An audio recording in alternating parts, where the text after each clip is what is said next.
Welcome to the Burn Your Mortgage Podcast, a Canadian real estate podcast that shows you how to pay off your mortgage sooner and live well while doing it. Now, here's your host, Sean Cooper.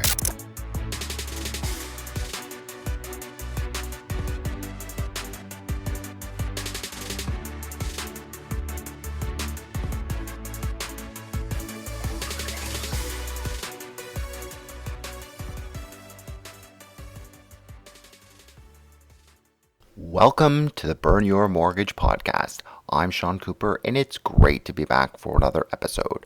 On today's show, I'll be talking to Dale Roberts. Dale is a still recovering former advertising writer and creative director who packed up his pen and laptop in early 2013 and made the move to Tangerine to help Canadians discover lower fee index investing.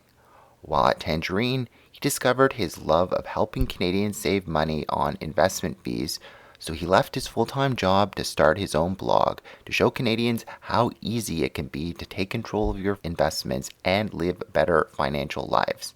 In my interview with Dale, we discuss strategies for paying off your mortgage sooner, getting into the real estate market as a first-time homebuyer, and buying an investment property. Without further ado, here's my interview with Dale Roberts. Hi, Dale. How are you doing today? Hey, Sean. I'm good. How you doing? I'm doing great, thanks. So you were an ad Good. guy, then an Yep. advisor at Tangerine, and now you operate your blog. Can you give us a quick outline of your interesting journey? Sure. Absolutely. Again, it is kind of a weird path. As an ad guy, again, it was advertising, copywriter, and creative director.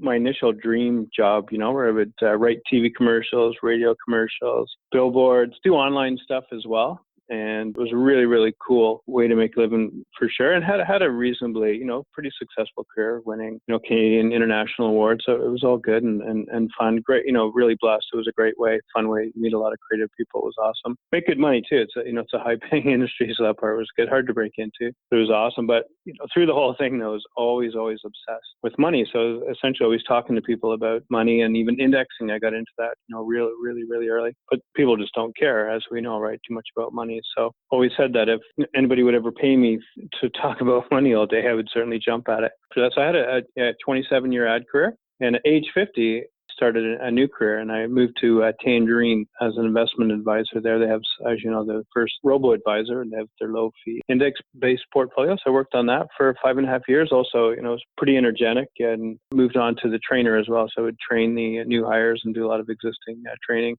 along the way. And then from there, just felt like needed another move on and help Canadian investors another way. So I started my own blog, which is Cut the Crap Investing. So I left in June of 2018 and started that. And now I'm just about 7 months into that. So it's tons of fun and learn a bunch every day. So it's just same mission, if you will, just a different way to talk to Canadians about their sort of financial situation. Great. And what do you find the most rewarding about perhaps your career at Tangerine as well as the blogging? No, great question. Really, it's just helping people, right? As you may know, Canadians completely get ripped off, right? They pay the highest fees in the developed world, and it just eats into your wealth. It's worse than all the studies. I worked as even a portfolio analyst as well there, where the Canadians would show me how they're invested. So I found out their stories. It's terrible out there, right? They're giving away good chunk.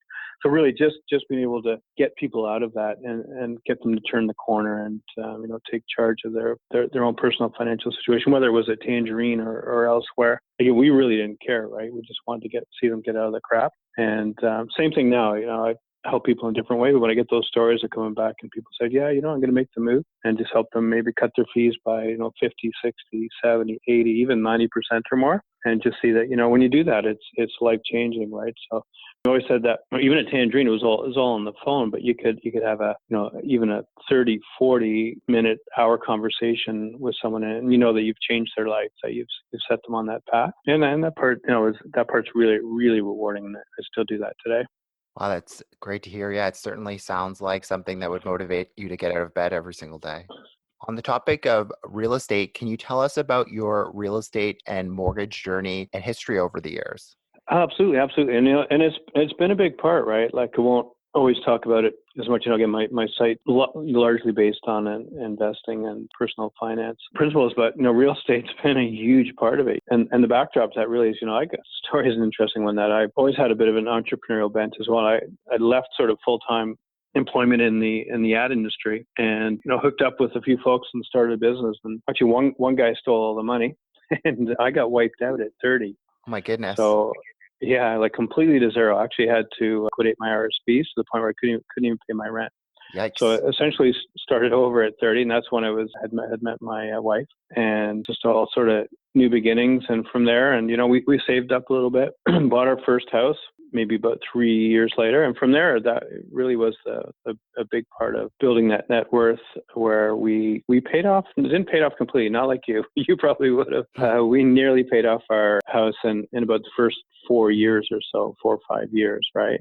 So we went really, really aggressive at the first mortgage. And I would say that was sort of my learning, or what I would offer to others too, is that when you get on top of it right from the beginning, right, just as you did, and you get that first one either out of the way or really close, it kind of sets the stage for the rest of your life, right? So in about 5 years, where almost had that one paid off, and then we moved to our second house. And from there, though interest rates were so low, we got really, really lucky. Like we bought it, towards the bottom of the Toronto market with our first house. As you know, there was a huge correction. I think it was in the 80s or something, right, that it started and kept going down.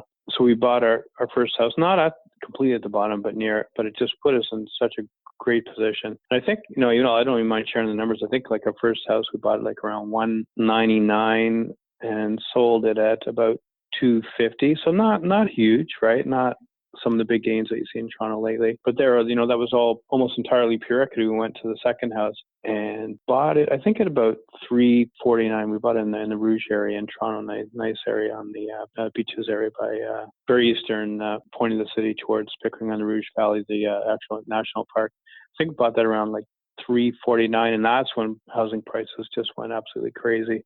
And it's probably the average sort of for 4-bedroom here now goes around 1.2 million or so. So that's incredible, right? That's just something you never think is going to happen. And I like to, when I write, I like to call it our accidental investment. It reminds me of my father's property. He bought it in the beach area of Toronto for $399 back in 2001, and it's worth well over $1 million. So that's definitely lucky in terms of timing, similar to you. It is, yeah. And it's just, and again, people have to realize too, right, that, what sets you up for that, there's always, people use that acronym of FIRE, like, financial independence, retire early, and that kind of stuff. But it's really about your net worth, right? It's not always just about your liquid assets, but what sets you up in the end is all of your assets, any real estate you have, anything of value, really, plus your investments and everything. And what is that value at the end? Like, what are you worth, right? Net worth is all assets minus your debt. And, because whether it's not completely liquid on the spot, but that's what sets you up, because you can certainly, you can sell properties, you can turn them into income. That's what really, really sets you up for the full financial journey in the end, for your freedom. And for us too, the interesting part of that is, we went really hard at that first mortgage, and I just don't like that.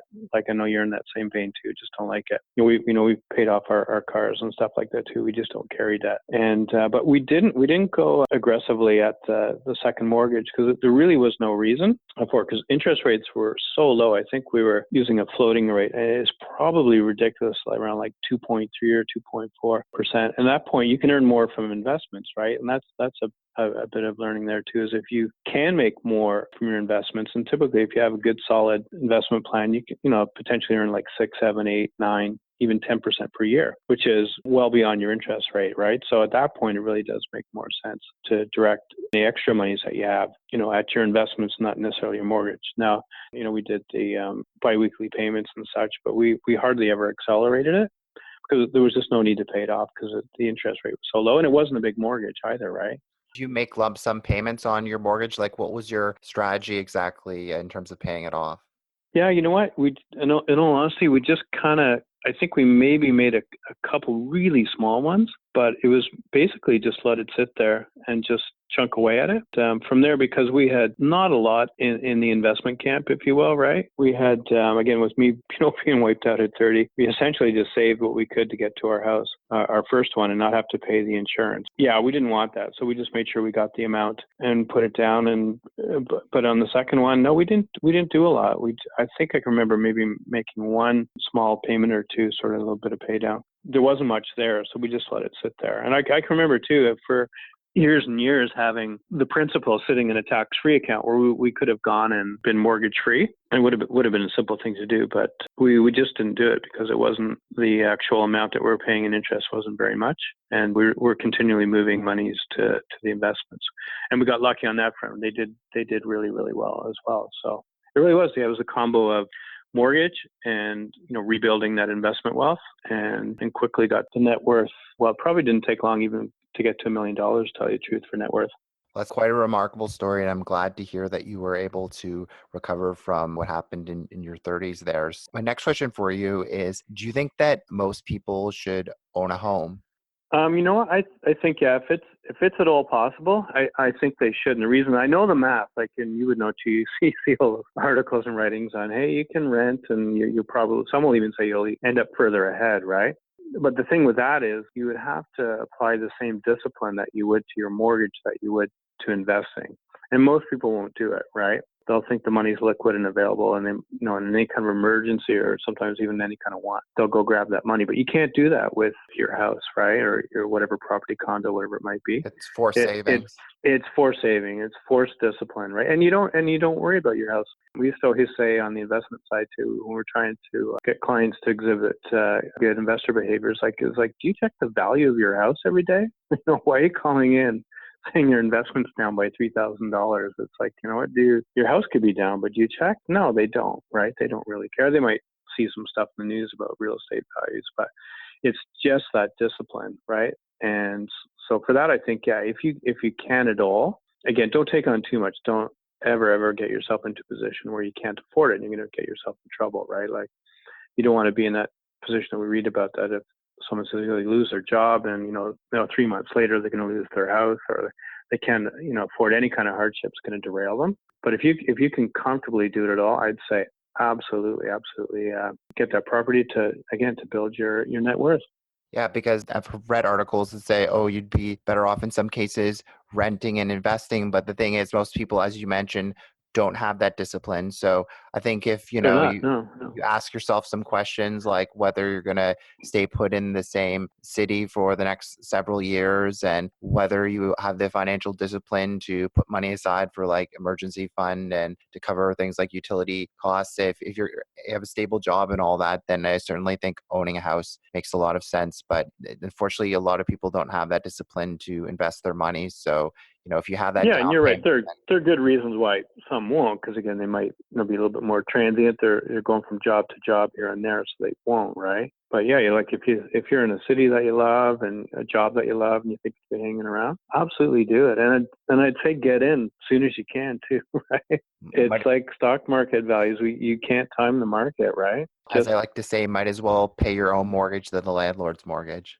Yeah, I mean, it just gives you such a great feeling too to build that equity. Right now, even when it's not paid off, but even just those years when you know that it's in there. But like you said, and I was saying there, it's just that forced saving. It's that good behavior that most people won't do. Most people are terrible investors, right? Like the history of investing and performance is terrible. People don't even get near the market returns because they bail when things get rough, right? But a house, you stick with it. So there's so many good reasons why it's just a great wealth builder.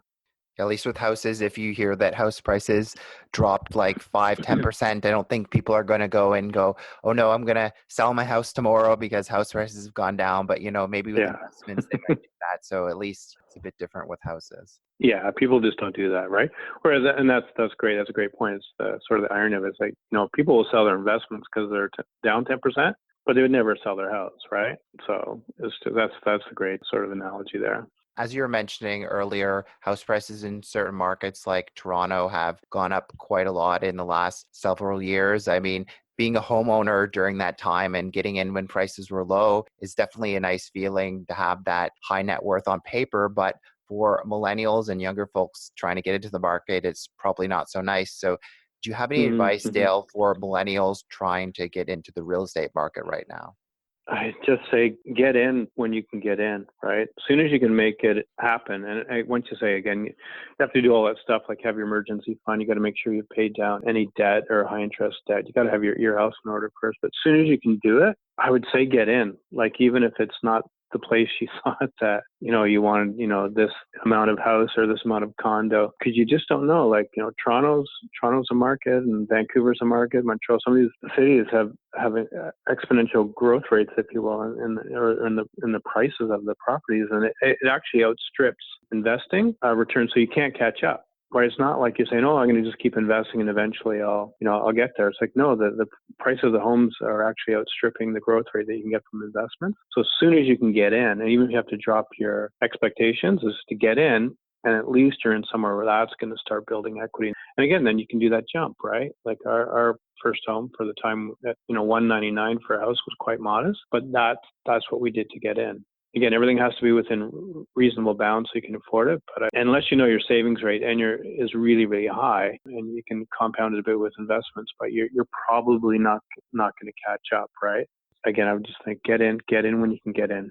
Yeah, and I'm just curious on that point. You can be honest for a second. The first property that you bought, was that your dream home, or was that kind of your like stepping stone to your eventual, I guess, dream home? People want to perhaps buy their dream home right off the bat, but it's just not realistic. Yeah, no, it was, for us, it was a dream come true, because for me, I just never, for a while, when I had that kind of stuff happen, we were kind of getting wiped out, and it was tough to break into advertising, and just, I never even thought I'd be a homeowner for many, many years, right? So even just to have a house, and then we had, our daughter, our first child, that was a dream life, right? We had a really nice little house, and one nice little 1.5 story. It was perfect. It was great. It was just when our son came along, it wasn't a very big house, and probably wasn't the neighborhood that we wanted to live in, but it was great while it was there. We were there for 5 years. So at the time, I'd say, yeah, it was our dream home, but there was something bigger and better waiting down the road.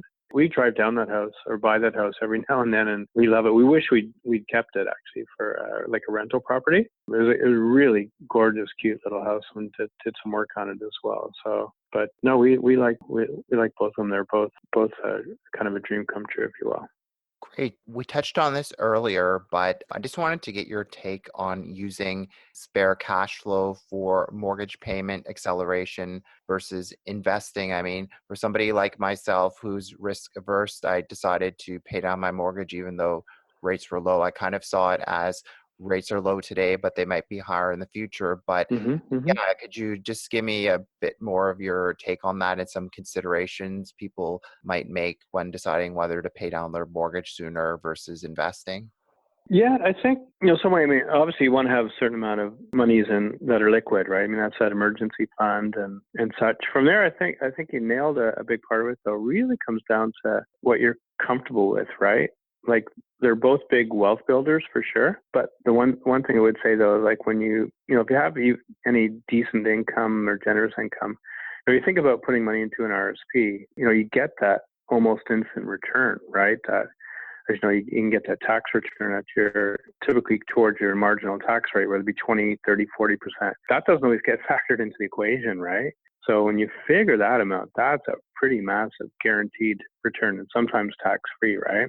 So I think you can maybe do a mix where, if you put money into a RSP and get that tax return, again, that could go towards a mortgage down payment, or it could go into a tax-free account from there, right? So my take is, I think a mix of both is nice. The math would say, like, what's your interest rate versus what's your expected rate of return for investments. And typically, like, let's say if someone's kind of down the middle for investments, you're typically looking in the area of about 6-7%. And then, factor that against whatever your interest rate is, right? And today they're still pretty low. So on paper, most would say maybe invest those monies. But again, it comes down to your comfort level. Like, there's lots of folks that I talk to that do very little of sort of liquid stock and bond mutual fund investing. They're just more comfortable by holding the hard assets. And that works too, right? Like, I know folks even that I worked with in the investment industry that they do everything they can to convert RSPs and everything into an area where they can invest in real estate. So they're both great, but probably more comes down to your comfort level.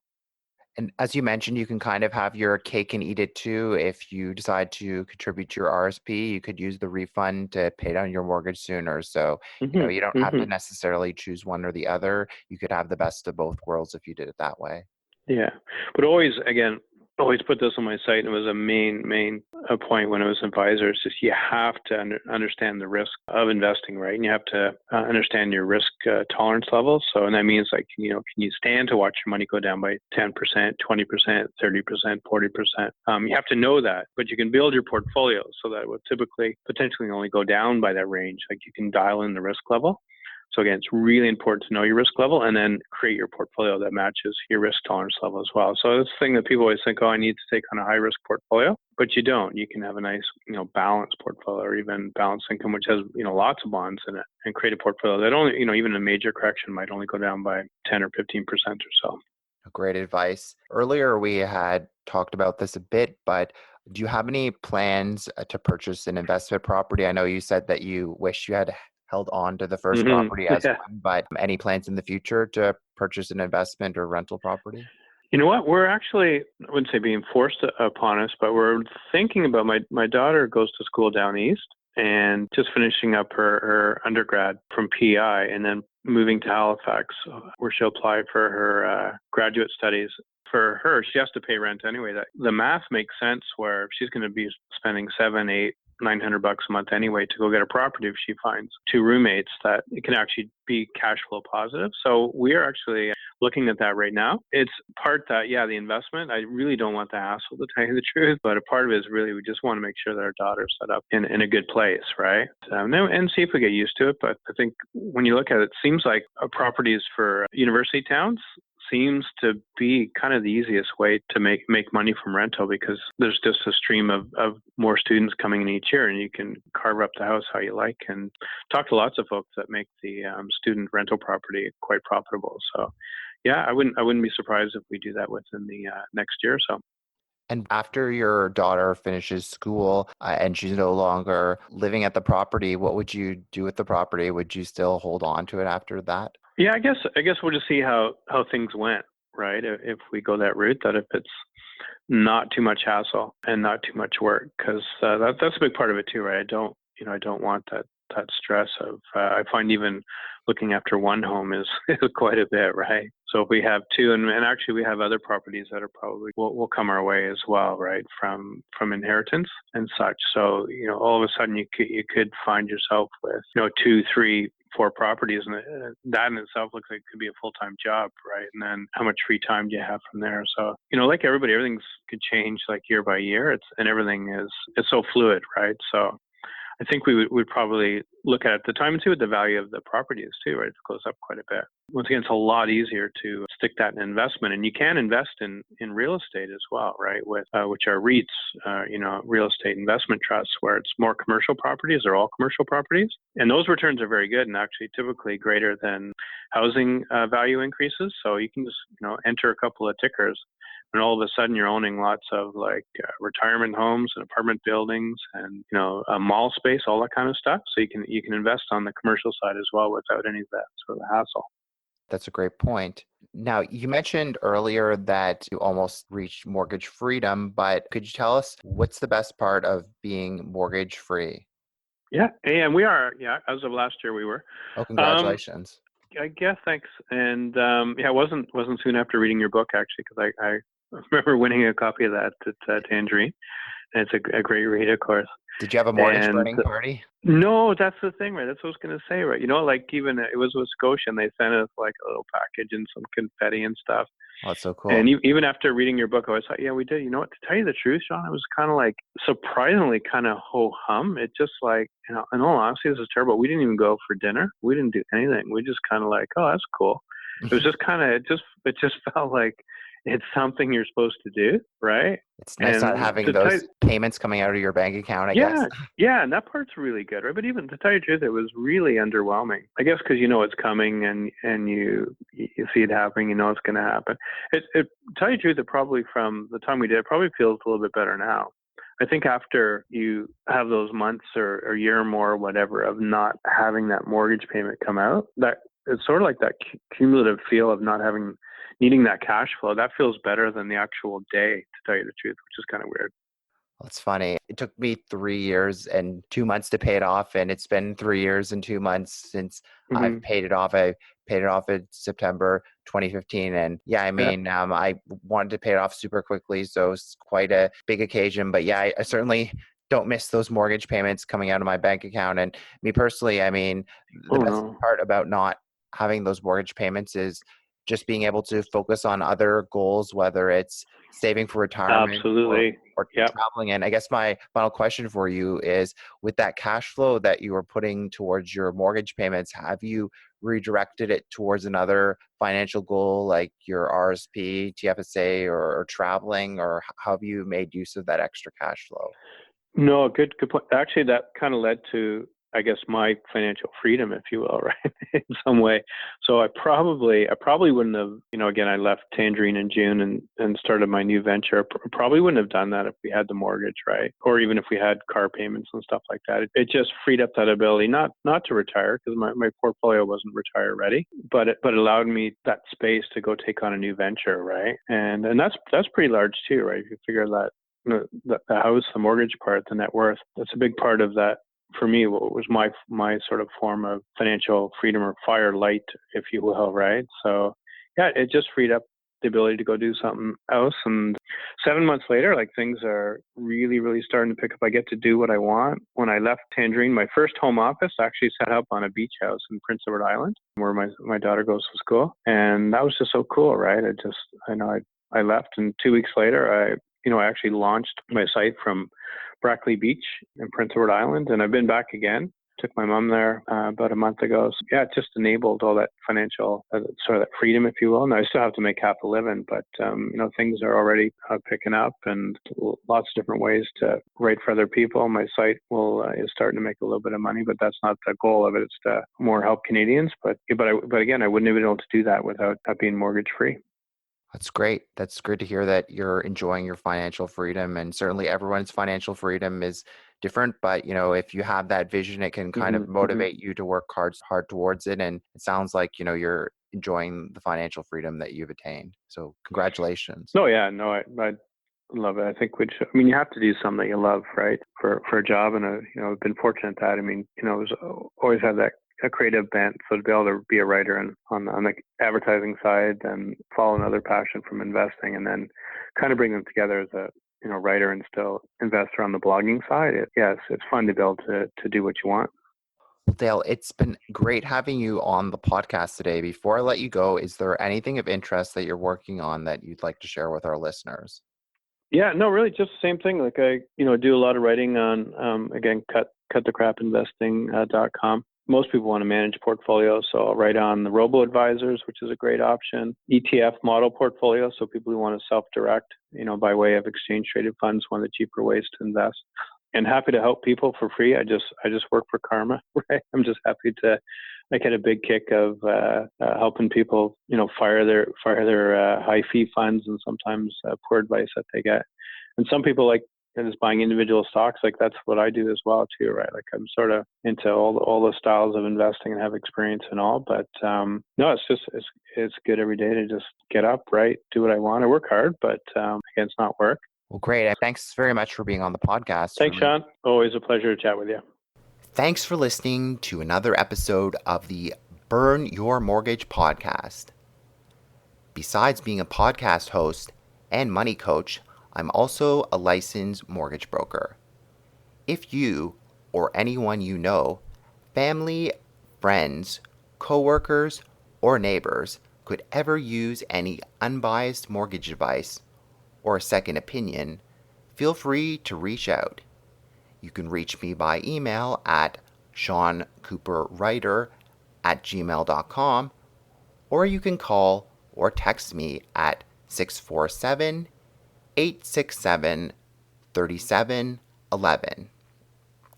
Also, be sure to head on over to www.seancooperwriter.com and sign up for my free weekly newsletter.